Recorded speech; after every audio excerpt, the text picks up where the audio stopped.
Welcome to USTC360. I'm Ginger Chang.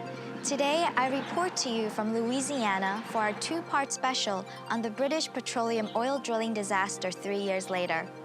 The Gulf of Mexico is no stranger to oil spills, but the fire and explosion that occurred on the Deepwater Horizon drilling platform on April 20th, 2010 resulted in the deaths of 11 workers and ended up as our nation's largest oil spill. Approximately 5 million barrels of crude oil were released into Gulf waters for nearly 3 months. Come along with me as I met up with the National Audubon Society's Louisiana team, an environmental group that's been actively engaged in the front lines of the BP oil disaster restoration and response process. Hi, Melanie. Hi, Ginger. How are you? Nice to meet you. Yeah, nice to meet you too. This is a spotting scope. You can see they're 10, 15, or 20 times as far as normal vision. During the beginning of the oil spill, I live in Baton Rouge, and what people were doing generally started down on the coast, which is about 3 hours away. It was not uncommon for me in the first several weeks of the spill to get up at 3 to jump in the car and drive down, and usually on those days I didn't get home until 10 or 11 p.m. I grew up actually in Maryland on the Chesapeake Bay. I grew up around a lot of these same birds, and the desire to be able to try to do something to protect them, even though it wasn't really very clear what was going to be most helpful, trying to figure it out and help Audubon then figure out how to play a role was really important. After driving for over 3 hours, we finally arrived at Sandala Marina in Grand Isle to depart for one of the islands in Barataria Bay. It was also there where we met up with Dr. Douglas Meffert, the Vice President of National Audubon Society. Hey, Ginger, how are you doing? Yeah, good to see you again. So let's go meet Melanie. Okay, absolutely. Hope it's not too windy today. Well, we're going to see birds. That's the important thing. According to the National Oceanic Atmospheric Administration, almost 1,100 miles of the Gulf of Mexico's shoreline were oiled. Over 8,000 birds, sea turtles, and other wildlife animals were found injured or dead in the 6 months after the oil spill. Oil accumulated on the skin of animals, such as the marine birds, make it difficult for them to breathe and move. The oiled birds lose the ability to fly, dive for food, or float on the water, which can lead to drowning.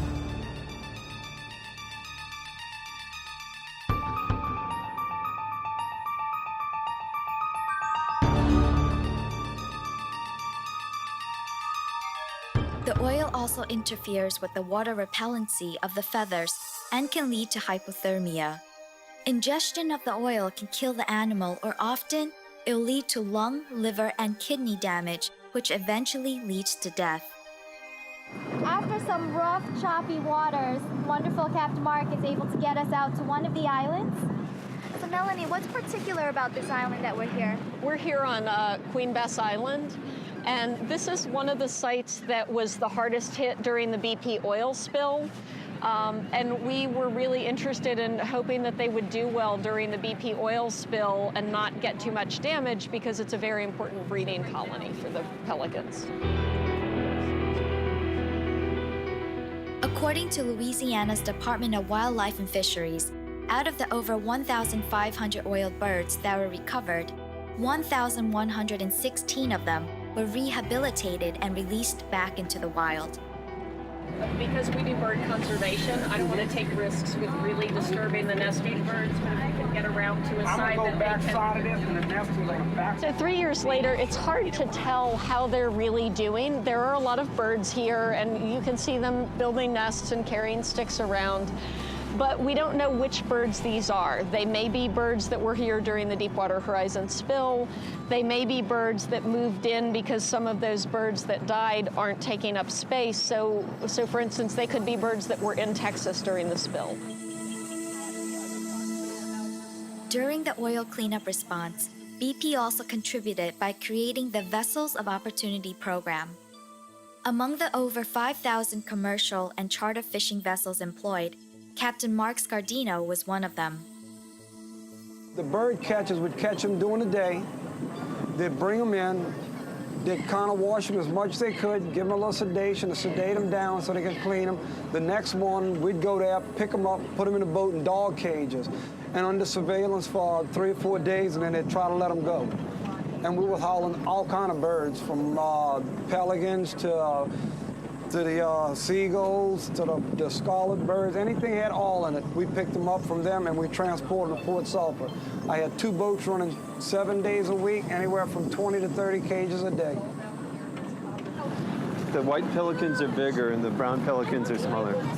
So the white pelicans, they migrate down from Minnesota all the way down to Mexico during the winter. So some of them are still staying here. Well, these areas are very productive. They're very productive for fisheries. They're very productive in terms of agriculture. Louisiana depends on fisheries. Louisiana depends on oil and gas revenues. What we need to be thinking about in the future is how do we actually look at our natural resources, both here and nationwide, and how do we start investing in clean technology, clean renewable energy to benefit the economy and benefit nature at the same time. It's that little opening right there. So see, with high tide, the water can go inside the island, and then with low tide, the water can flow back out again. It also allows then fish to go from inside to outside and vice versa, thus by providing habitat for the fish and, frankly, food for birds on the island. The Coastal Master Plan fits in very intimately with where we are now and with where the BP settlement and other recovery dollars will go. All of those funds, Audubon's been working very closely with the state to ensure that the funds are spent on the most appropriate ecosystem level restorations possible. That's a $50 billion 50-year plan, and it's a kickstart that gives us all hope that we can finally move towards a sustainable coast for our birds and for our people. They're carrying things in the mouth. They're carrying sticks or grass. They're using it to build up the nest. There's one carrying a stick. Yeah, I see it? The island looks like the birds are thriving, and that's very positive. It lets us realize that bird populations can be very resilient if they have habitat and food, and they can reproduce. I've spent enough time with birds to know that we have to give them a chance. We have to do our best. Even in the face of a large disaster, I knew they would keep fighting, and so I never gave up. I kept fighting.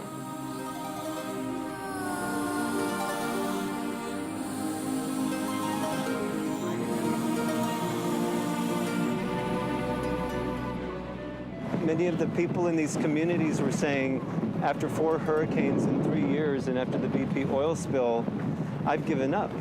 I don't have hope. I have to admit, at that time, I almost gave up hope too, because I thought, we've just been decimated so much, and how are we going to get to where we need to go? But I have to say now, not only do I have hope, I have confidence that we are actually going to take huge steps in the right direction.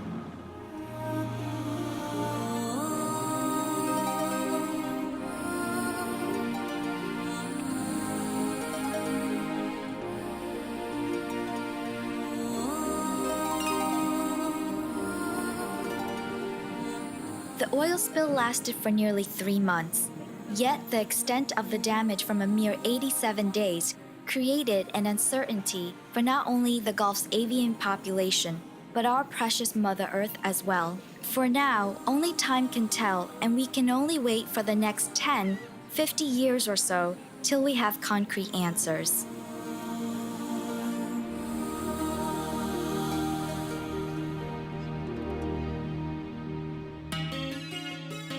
So earlier on, we just visited Elmer's Island and Grand Isle. Now I'm at the town hall on Grand Isle, and joining me is Mayor David Camerdell. Welcome, Mayor. Good morning, Jen. So we're going to go right to the first question, which is, initially in the response after the BP oil spill, what did you do to help the town that you love and the people that you care about? Well, between the council and the chief of police and myself and elected officials, we came in and we got the call at night, and we went on the beach and we could see the explosion with just a little red light about 100 miles south of Grand Isle.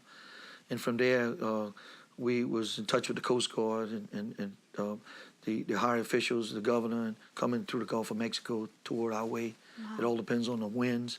which way the tide. So the whole base of the Gulf of Mexico, from Florida to really Texas, Mexico, was on alert.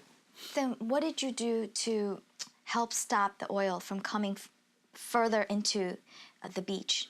First thing you notice, if you look at the maps here, we have islands. Grand Islands is surrounded by passes. Right. And what we decided, that knowing that the water was coming in from the Gulf of Mexico, we decided to figure out a way how to block the passes. Right.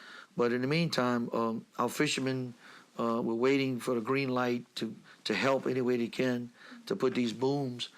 My hands were tied. I knew I couldn't take public funds, and knowing that the government's gonna come reimburse me, I couldn't use a nickel off the town revenues or nothing to come and do anything. Wow. So I was running all over all the way to Shreveport, Louisiana, which is an hour and a half, trying to deal with the BP officials and telling them.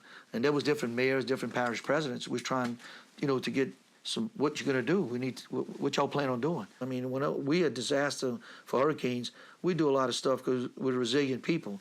We know that we're going to clean up our mess and we're going to move forward. In the meantime, I get a call from the White House about 10 o'clock at night. And From the president himself? Well, yes. At the time, it was it's telling me that the president would like to come over and to your town and visit you guys. Okay. So I thought it was a prank. I just thought it was one of my buddies playing a joke at the time. And I said, oh, there's no way, And I said, well, if you're for real, you're welcome anytime you tell the president he needs to see what's going on. Yeah.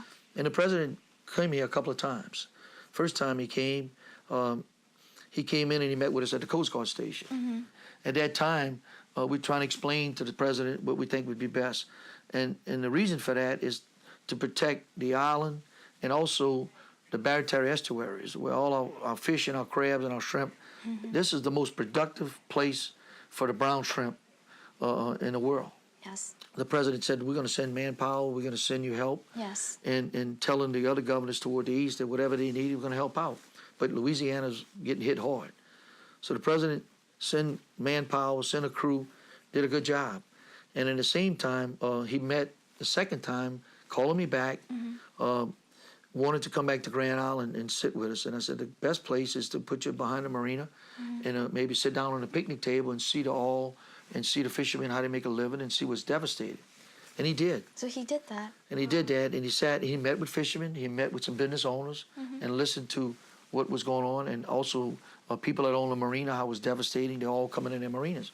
So would you say this is one of the missions you're trying to drive the economy here for the people? Right. So besides having the oil companies coming back here to provide the jobs, what else would also help the people here recover better? Well, this is the greatest fishing spot in the world. We depend on tourism.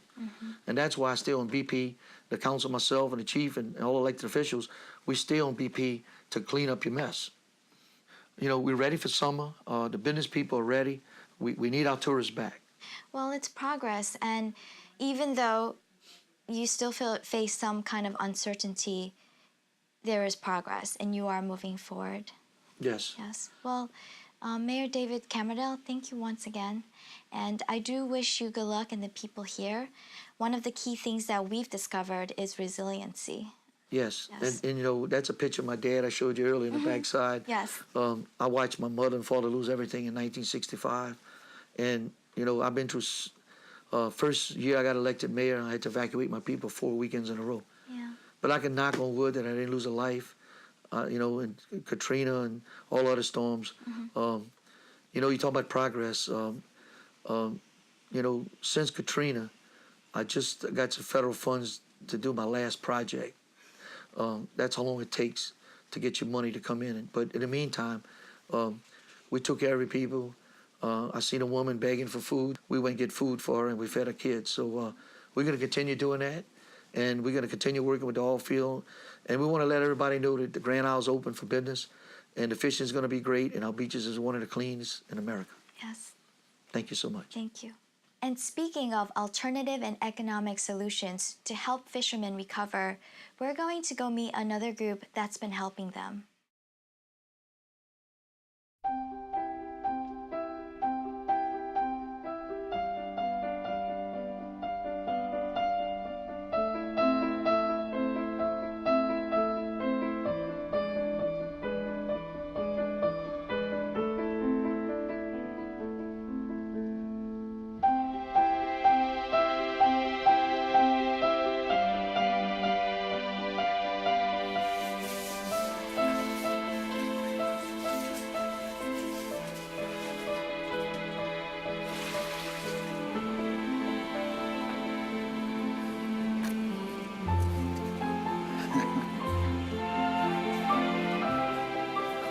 I've been working with the Vietnamese fishermen ever since the aftermath of the oil spill. The oil spill actually affected the Vietnamese community here very directly and very harshly. 1 in 3 of the community members here were in the fishing industry, so a lot of our community members actually lost their jobs overnight because of that. Yeah, my name is Sang Ho. I am a fisherman about 30 years ago, and now I got the oil, beefy, the oil come, not too much shrimp, not many shrimp now. I want to try now. I try do a farm. Basically, we did the research and we introduced to them the idea of urban farming with aquaponics, and we chose an initial 15 people because that's what we had money for to help them build. We had initial 15 people, and Mr. Sang is one of them. What happens in the system is because the fish are growing, they create ammonia, and ammonia gets broken down into nitrites and nitrates. So the nitrates are something that's really good for vegetables to grow. Pipe the water into these tanks that pretty much collect the solid waste. The water still has those nutrients, and so the water comes into these growing troughs, and as you can see, the roots are growing right into the water, and so the roots are able to soak up the nutrients in the water like that. It's a closed loop system, basically, and so there's one entrance of the water, and it goes down these troughs and through these pipes, and they're able to come all the way back here. And this is the lowest point in the system, and so the water just naturally comes here because there's a pipe here as well that pipes the water back into the fish tanks. The vegetables that are growing on the troughs actually clean the water also for the fish, so it's kind of like a symbiotic relationship. The fish provide the nutrients for the plants, and the plants clean the water for the fish.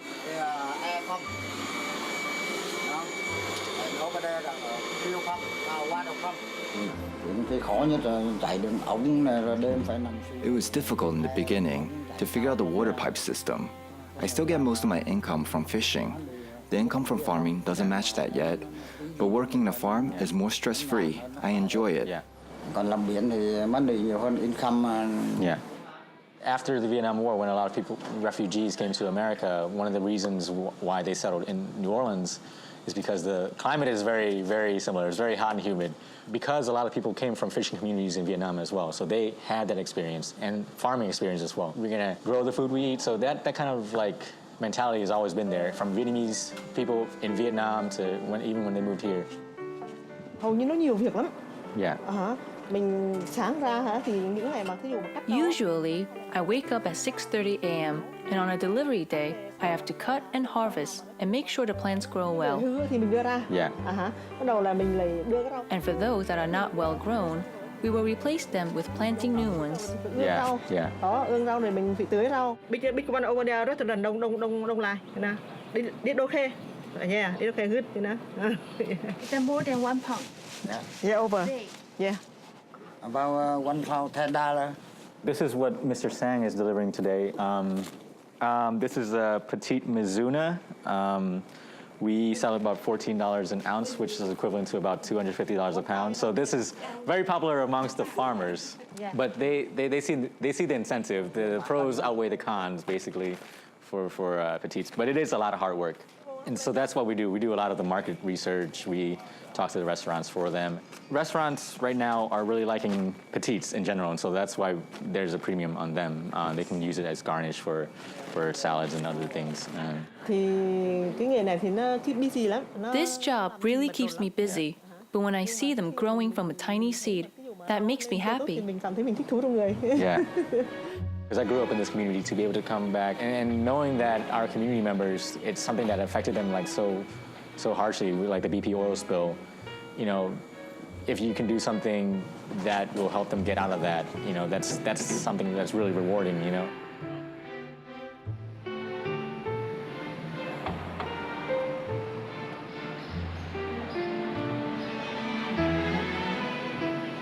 Wow! Yeah.